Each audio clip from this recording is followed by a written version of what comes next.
ఏవయ్యా ఆవిడ మీ ఎవడేనా? కడుపులో బిడ్డ అడ్డం తిరిగింది, కాల్పు చేయడానికి 5,000 ఖర్చు అవుతుంది, లేకపోతే తల్లికి బిడ్డకి ప్రమాదం.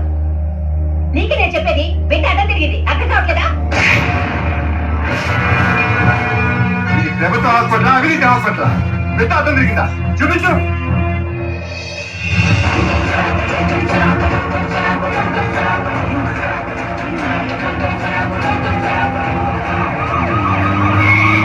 మీరు చేసేది మామూలు ద్రోహం కాదు, దేశ ద్రోహం.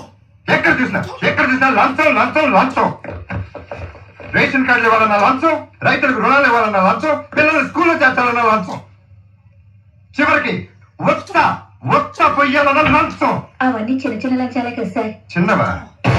పశువుల కంటే హీనంగా బతుకుతున్నారు కదమ్మా.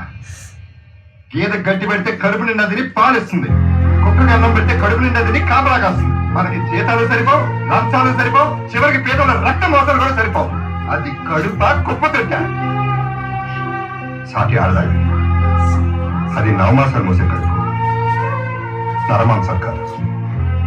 డబ్బున్న వాడికి వీధికి ఒక కార్పొరేట్ హాస్పిటల్ ఉంది, అదే పేదవాడికి గవర్నమెంట్ హాస్పిటల్ ఆధారం. ఒకప్పుడు చాటుగా జరిగిన ప్రసవాలు ఇవాళ వీధి ప్రసవాలుగా మారిపోయాయి. ఒక పక్క గవర్నమెంట్ హాస్పిటల్లో పనిచేస్తూ ప్రైవేట్ హాస్పిటల్ పెట్టి వైద్యాన్ని వ్యాపారం చేస్తున్నారు. గవర్నమెంట్ ఉద్యోగం అంటే ప్రతి వాడికి పార్ట్ టైం జాబ్ అయిపోయింది. తప్పు చేసిన వాడిని క్షమించడం అంటే తప్పులు ప్రోత్సహించినట్టే. ఈ డ్యూటీ చేయలేని మీరు ఈ డ్యూటీకి పనికిరారు. On the grounds of negligence, all of you are suspended.